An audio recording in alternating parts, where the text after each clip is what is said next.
তিনি বাংলাদেশের বিরুদ্ধে ষড়যন্ত্রে লিপ্ত হয়েছেন। আমরা এও দেখেছি আজকে ভারতীয় আগরতলায় বাংলাদেশের ভারতীয় উপ হাই কমিশনে হিন্দুত্ববাদী কিছু উগ্র গোষ্ঠী সেখানে হামলা চালিয়েছে। আজকে যুব অধিকার পরিষদ কর্তৃক আয়োজিত বিক্ষোভ সমাবেশ শেষে আমরা বলতে চাই, এই ধরনের যদি কোনো হামলা কোনো বাংলাদেশি দূতাবাসে চালানো হয় তাহলে বাংলাদেশের জনগণ বসে থাকবে না। এই প্রতিটি হামলার নিন্দা জানাই, পাশাপাশি এই হিন্দুত্ববাদী উগ্রবাদী মোদী সরকারকে হুঁশিয়ারি দিয়ে বলতে চাই, এই ধরনের যদি হামলা অব্যাহত থাকে এবং সেটিকে যদি আপনারা নিয়ন্ত্রণ না করতে পারেন তাহলে দেশের মানুষ কিন্তু হাতে চুরি পরে বসে থাকবে না। আপনাদের প্রতিটি নৃশংসতার জবাব এই বাংলাদেশের মানুষ দেবে।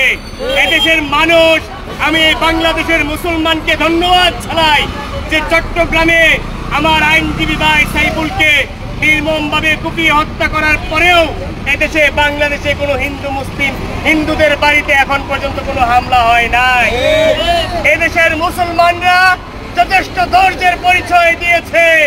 এই ধৈর্যের পরিচয় যদি আমরা দিতে পারি এবং যদি এই ধৈর্যের পরিচয়কে কোনোভাবে ভারতীয় আগ্রাসন যদি আমাদের উপর আবার আক্রমণ করে তাহলে আমরা বলতে চাই এদেশের মানুষ আপনাদেরকে কোনো অবস্থাতেই ছাড় দিবে না। সুতরাং আপনারা সতর্ক হন। এদেশের মুসলমানদের উপর যে কোনো ধরনের ভারতীয় আগ্রাসন এই দেশের 18 কোটি মানুষ সংঘবদ্ধভাবে ঐক্যবদ্ধভাবে রুখে দেবে ইনশাআল্লাহ। সর্বশেষ একটি কথাই বলতে চাই, এদেশের মানুষের সাথে অনেক বেইমানি করেছেন আপনারা। এই যে নদীর পানির ন্যায্য হিস্সা আমরা আজ পর্যন্ত পাই নাই। আমরা দেখেছি সীমান্তে কিভাবে পাখির মতো গুলি করে এদেশের মানুষকে ভারতীয় বাহিনী নির্মমভাবে হত্যা করেছে। এই বর্তমান সরকার কোনো দাবিদারি সরকার না, এই সরকার হচ্ছে এদেশের জনগণের ম্যান্ডেটের সরকার। সুতরাং সীমান্তে হত্যা চালাবেন এটি এদেশের মানুষ মেনে নিবে না। আপনারা অতি সত্বর আমাদের যে পানির ন্যায্য হিস্সা আছে সেটি বুঝিয়ে দিবেন। পারস্পরিক ভিত্তিতে রাষ্ট্রীয়ভাবে যে সম্পর্ক হওয়ার কথা সেটাই হবে। আর ভারতের সম্পর্ক হবে বাংলাদেশের মানুষের সাথে, আওয়ামী লীগের সাথে না, হাসিনার সাথে না। অনতিবিলম্বে এই খুনি হাসিনা ভারতে পলাতক অবস্থায় আছে, তাকে বাংলাদেশের হাতে ফিরিয়ে দিয়ে এই হাসিনার বিচারের আওতায় আনার পথ সহজ করে দিবেন। এই বলে আমি আমার বক্তব্য শেষ করছি। ধন্যবাদ। আমি খুবই প্রত্যাশিত মনে করি এবং আমরা আরো বেশ কিছু ঘটনার জন্য সামনে প্রস্তুত থাকা উচিত হবে। আরো বেশ কিছু ঘটনা ঘটবে আমরা ধারণা করতে পারি। আগে যে হয়েছে সেটা নিয়ে একটু আলোচনা করি এবং কি উদ্দেশ্য হয়েছে এবং সেই উদ্দেশ্যটা অবশ্যই আমাদের ব্যর্থ করতে হবে। আমি একটু নিউজটা পড়ি। ভারতের উত্তর পূর্বাঞ্চলীয় ত্রিপুরা রাজ্যের উত্তর আগরতলায় বাংলাদেশের সহকারী হাই কমিশন প্রাঙ্গণে হামলা হয়েছে। হিন্দু সংঘর্ষ সমিতি নামে একটি সংগঠনের সমর্থকরা এই হামলা চালান বলে প্রত্যক্ষদর্শী সূত্রে জানা গেছে। দুঃখজনক বলছে ভারতের পররাষ্ট্র মন্ত্রণালয়। ওখানকার এক সাংবাদিক বলেন, দুপুরের দিকে সহকারী হাই কমিশনে হামলা হয়। উনি বলেন, হিন্দু সংঘর্ষ সমিতি নামে একটি সংগঠনের সমর্থকরা এই হামলা চালান। তারা সহকারী হাই কমিশনের ভেতরে ঢুকে বাংলাদেশের পতাকা নামিয়ে তাতে আগুন দেন এবং সেখানে তারা কিছুটা ভাঙচুরও করেন।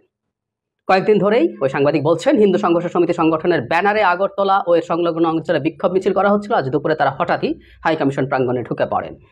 সূত্র জানায় এখানেও বিক্ষোভ হয়েছে। এখন বলা হচ্ছে পরিস্থিতি নিয়ন্ত্রণে রয়েছে। আমরা মনে রাখবো যে কলকাতা ডেপুটি হাই কমিশনকে কেন্দ্র করে একই ধরনের ঘটনার চেষ্টা হয়েছিল, কিন্তু সেইটা তুলনামূলকভাবে মানে হাই কমিশন পর্যন্ত ঢোকা যায়নি। তুলনামূলকভাবে সেটা সহজে কন্ট্রোল করা গিয়েছিল, যদিও সেখানে বাংলাদেশের পতাকা এবং ডক্টর ইউনূসের কুশপুতুল দাহ করা হয়েছিল। বাংলাদেশ এটার প্রতিবাদও করেছিল। আমি খুবই প্রত্যাশিত বলছি এবং আরও কি কি ঘটতে পারে সেগুলো আমরা কিছুটা ধারণা করতে পারবো। মানে ভারত বাংলাদেশের অভ্যন্তরে একটা হিন্দু মুসলিম দাঙ্গা বাঁধাতে চাইছে। সাম্প্রতিক সময় চিন্ময় কৃষ্ণকে গ্রেফতার করা নিয়ে যে ঘটনা ঘটলো তাতে একজন মুসলিম আইনজীবীকে হত্যা করেও দাঙ্গা লাগাতে ব্যর্থ হয়েছে ভারত। এখন ভারত আবারও উস্কানি দিচ্ছে এবং আমরা অবশ্যই এই উস্কানির ফাঁদে পা দেব না। ভারত চাইছে আমরা ফাঁদে পা দিই, কারণ একটা দেশের হাই কমিশনে হামলা কিন্তু ভয়ঙ্কর ব্যাপার। কোনো একটা দেশের high commission, deputy high commission, সহকারী হাই কমিশন, এই জায়গাগুলো ওই দেশের এক ধরনের সার্বভৌম ভূমি। সেখানে হামলা মানে ওই রাষ্ট্রের ওপরে হামলা, মানে বাংলাদেশের ওপরে হামলা করা হয়েছে, ব্যাপারটা এইরকম। আমাদের কিছুদিন আগে মনে থাকার কথা, ইরানি কনসুলেটে সিরিয়াতে ইসরায়েল বিমান হামলা চালিয়ে আইআরজিসি, তাদের ইসলামিক রিভলিউশনারি যে গার্ড কর্পস আছে, তার কয়েকজন শীর্ষস্থানীয় জেনারেলকে হত্যা করেছিল। ওর মানে হচ্ছে ওর মাটিতে হামলা করার মতো, যেটা জন্য ইরান রিটালিয়েট করেছিল। সুতরাং এটা আসলে আক্ষরিক অর্থেই সেই রাষ্ট্রের উপরে হামলা। সো কিছু ভারতীয় বাংলাদেশের রাষ্ট্রের উপরে হামলা করেছে, ব্যাপারটা এভাবে বলা যেতেই পারে। এটা অতিশয়োক্তি না, এটা এরকমই ব্যাপারটা। কিন্তু তারা কি চাইছে এখন? তারা চাইছে আমরাও একই রকম কাজ করি, আমরা প্রতিবাদ করব। নিশ্চয়ই আমি দেখেছি বৈষম্য বিরোধী ছাত্র আন্দোলন, তারা মিছিলের ডাক দিয়েছে, মিছিল করব, আমরা কথা বলবো। কিন্তু তারা চাইছে আমরাও এবার ভারতের হাই কমিশনে বা ভারতের অন্যান্য স্থাপনা আছে সেগুলোতে কিছু করি। নিদেন পক্ষে ভারতকে না পারলেও, যেহেতু বাংলাদেশের কেউ বাংলাদেশের হিন্দু সম্প্রদায়কে ভারতের সাথে পুরোপুরি অন্ধভাবে ট্যাগ করে দেন, ফলে হিন্দুর ওপরে কোনো আক্রমণ হোক এই ধরনের এক্সপেকটেশন ভারতের জায়গা থেকে আছে। সুতরাং সেই জিনিস তারা চাইছে, তারা বসে বসে চাইছে এই কাজটা করা। সুতরাং এটাও যদি আমরা এবার হতে না দিই, তাহলে ভবিষ্যতে কীভাবে আমরা ধারণা করতে পারি আবারও একই ধরনের হামলার চেষ্টা হবে বাংলাদেশে যেসব স্থাপনা আছে ভারতে, বিশেষ করে এই ধরনের হাই কমিশন জাতীয় জায়গাগুলোতে। খেয়াল করবো আমরা, এটা হতে দেওয়া হয়েছে। এই রিপোর্টে আমি পড়লাম যে গত 2-3 দিন থেকে তারা মিছিল করছিল, কিন্তু এই নিরাপত্তা ব্যবস্থা নেওয়া হয়নি। নট অনলি দ্যাট, বাংলাদেশের ডেপুটি হাই কমিশন কলকাতায় ঘটনার পর বাংলাদেশের প্রত্যেকটা এই ধরনের স্থাপনায় অনেক আগেই অনেক কঠোর নিরাপত্তা নেওয়া দরকার ছিল, ব্যবস্থা করা দরকার ছিল, কিন্তু হয়নি। সুতরাং ভারত সরকার চেয়েছে, এটা বলা যেতেই পারে যে এটা হোক, এটা হলে এটার প্রতিক্রিয়া যাতে আমাদের হয়। অনেক কিছু হতে পারে। অনেক বাংলাদেশি এখনো ভারতে মাঝে মাঝে যান, যদিও ভিসা একেবারে শূন্যের কোঠায়। যারা গেছেন, যে সংখ্যক গেছেন, যাদের আগের ভিসা ছিল, অনেক না হলেও কিছু যারা গেছেন, তারা হামলা শিকার হতে পারেন। বিশেষ করে যারা মুসলিম বাংলাদেশি আছেন, তারা সেখানে হামলা শিকার হতে পারেন, যাতে আমরাও এখানে হিন্দু সম্প্রদায়ের উপরে হামলা শুরু করি। এবং কিছু কিছু মানুষ আছে যারা ভারতের প্রতি রীতিমতো যুদ্ধ ঘোষণা করার জন্য বসে আছেন। আমি একেবারেই একমত, আমাকে ভুল বুঝবেন না প্লিজ।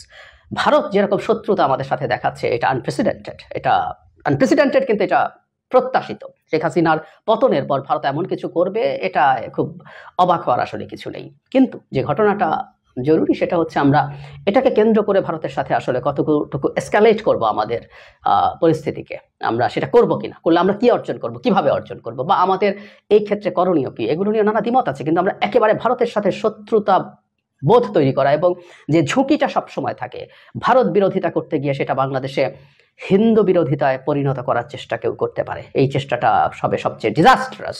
আমি বহুদিন বলেছি, বহুবার বলছি, আমি মনে করি আমাদের এই ক্রান্তি লগ্নে হিন্দু সম্প্রদায়ের মানুষের আরেকটু প্রোঅ্যাক্টিভ রোল করা, আরেকটু অ্যাক্টিভ রোল করা দরকার, রোল প্লে করা দরকার। যে তারা ভারত অন্তত যেভাবে ন্যারেটিভ তৈরি করছে এরকম খারাপ না, তারা করছে না, কিন্তু তারপরও তারা এই রাষ্ট্রের নাগরিক, তাদের এই সব অধিকার নিয়ে তারা এই রাষ্ট্রে থাকবেন, তাদের ন্যূনতম নিরাপত্তাহীনতা যাতে এই রাষ্ট্রে না ঘটে আমরা সেটা চাইবো। কিন্তু এটা করতে পারলে কারো পারপাস সার্ভড হয়, বাইরে সার্ভড হয়, দেশের ভেতরে সার্ভড হয়। নট অনলি শেখ হাসিনার সমর্থক, শেখ হাসিনা বিরোধীদেরও কারো সুবিধা হয়। কারণ বাংলাদেশে একটা ভলেটাইল পরিস্থিতি যদি হয়, তাহলে এখানে মাছ শিকার, পানি খোলা করে দিলে মাছ শিকার করার সুযোগ আছে। ক্ষমতার যে এক্সিস্টিং বিন্যাস আছে সেটাকে ভেঙে পুনর্বিন্যাসের চেষ্টা, নানান কিছু হতে পারে। সো এটা নানামুখী ষড়যন্ত্র। এটা আমাদের রাষ্ট্রের অভ্যন্তরীণ নিরাপত্তা, আমাদের